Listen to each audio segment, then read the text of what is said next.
That was our sole motivation, was to give her the answers that she deserved. As he was the intended target of this attack. That was our sole motivation, as he was the intended target of this attack. And he was the only person who was shot Puffy Puffy off of Biggie's name for longer than Biggie was alive, 26 years after the tragic shooting in Los Angeles that took Biggie Small's life. The police seem to have lost all hope of solving this case, but Biggie's mother, Lena Wallace, relentlessly trying to get to the truth behind that tragic night. And in the end, Biggie's mother, Lena Wallace, hello there, and welcome back to the Elub Live channel. It's been almost 3 decades since that fateful night on March 9, 1997, but questions still linger about who was responsible for hiring a hitman to gun down rap legend Biggie Smalls.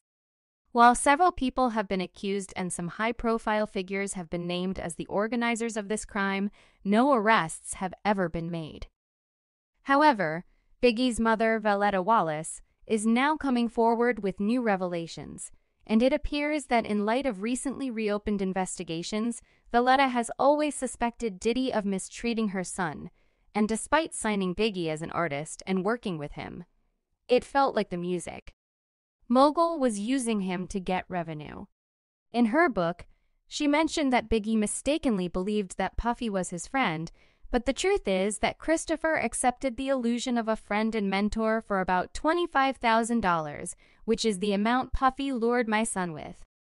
Valletta Wallace has always been trying to find more truth about Diddy's involvement in her son's tragic demise, and suspecting that the music mogul paid off the police and the witnesses who could shed more light on this crime. She even sued the Lap, believing that they've been intentionally dragging the case unsolved for this long, while the culprit behind gunning down her 24-year-old son is still out and enjoys his lavish lifestyle, and they just kept hitting roadblock after roadblock after roadblock. Every one of their witnesses were getting discredited. It took Valletta Wallace a lot of time and money to build her theory, and in the end, she is convinced that she knows the name of the person who wished to unalive her son in his prime years, and she even blamed the Lap for covering all the exposing traces that could lead to the potential culprit behind his crime. As she said, "I have a very good idea who unalived Christopher, and I genuinely believe that the Laughter knows exactly who did to exact." According to her, there is a huge team working to hide the truth from her and all the fans of her son, and the police play a role in covering the criminal traces and intentionally misleading honest officers who want the justice to be served, as Valletta said in one of her statements. They've done their investigation, but they just refuse to move forward. I don't know why they haven't arrested who's involved. It appears to me that it's one big conspiracy, and someone is definitely being protected somewhere down the line. Finally, after all these years of waiting, Valletta can get her closure, since the speculations about the additional evidence have been found, while everyone around her was telling her to move forward, since the case seemed as cold as ice. Deep inside, this woman knew the truth would come out sooner or later, and should I embrace it? I personally cannot. I'm going to battle for my reputation, and I'm going to fight for the honorable guy. Of course, I am the holy king that I am. Valletta Wallace isn't the first person to speak out about Biggie's death, and she won't be the last. However, many fans believe that Biggie's death was beneficial for his mentor because he made a lot of money by exploiting his legacy. As one user stated, "I've always had that guts feeling if Diddy has anything to do with this, because it always felt like Diddy was being overshadowed by Biggie." Diddy is actually keeping a lot of things about that night hidden, but he doesn't even need to testify against himself because other people did it for him. And if you really want to find out the truth, you need to get as many different perspectives on things as you can, because he wasn't the only person who was present at the scene of crime that night, and the music was playing. The bodyguard for Mobile, Gene Deal, had previously chimed in on the contradictions his employer had mentioned to him that evening in one of his interviews. Gene shared details of Biggie's final moments from his perspective, and apparently there were many clues that pointed to Diddy's involvement in this shady story. As Gene Deal said, there were many suspicious things, and although he didn't directly blame his ex-boss for hiring a gang to execute his own artist, all his conclusions lead to this. As the bodyguard said, keeping the secret while watching Biggie's mother crying and demanding justice was too much for him. "I wouldn't put anyone in my shoes because I don't think they'd be able to manage it. Gene Deal recalled the details of the March 1997 night. And what is the most shocking in this story, he said that his boss Puffy didn't want his bodyguard to join them on a fatal ride. Before we left Andre Harrell's house, Puff told me I didn't have to go, now I went. Because I knew that somebody was going to pass away that night. Somebody was going to get shot. Apparently Diddy had made arrangements in advance. And he didn't want more witnesses who could later accuse him of being involved in this crime.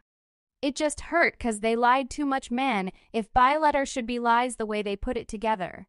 And it doesn't look like a coincidence for Gene Deal that Diddy was trying to have as less witnesses as possible during that night.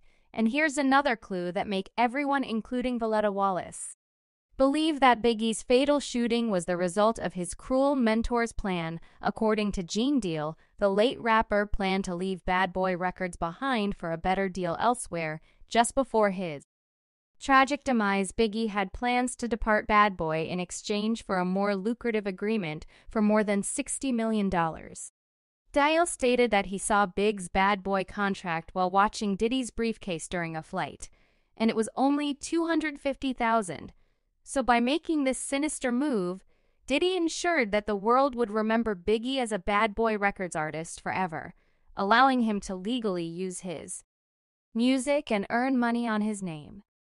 I guess the deal was for so many years for like $62 million, and it feels like Diddy. So how did you learn about his demise? Biggie was the next big name in the hip-hop world. And even though Diddy signed him at an early age and promoted his art, it's actually felt like Biggie was the reason why Bad Boy Records became so successful.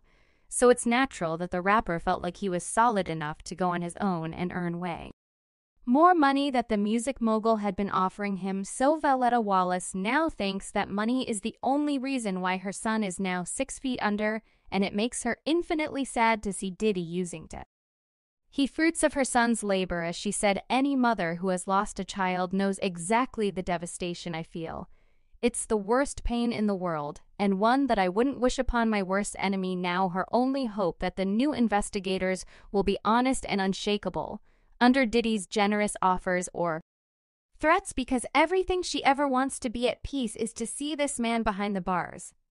It hurts even more, especially when you know the truth is just there, staring, and not only her, there's nothing more than Biggie's fans would like to see than watching the person responsible for this shooting to be sentenced to many years behind the bars, and they take it to social media to express their hopes. As one person commented, 2023 will be the year Tupac and Biggie Smalls' families fans get justice for their demises, and another user added, the amount of blood Puffy has on his hands. I've been waiting for the truth to come out for years, and it's finally starting to. While there's a lot of bribery and corruption in the music industry, even the wealthiest and most powerful people cannot hide when it comes to facts. And what do you think about this guy? Well, did he be charged with orchestrating this crime?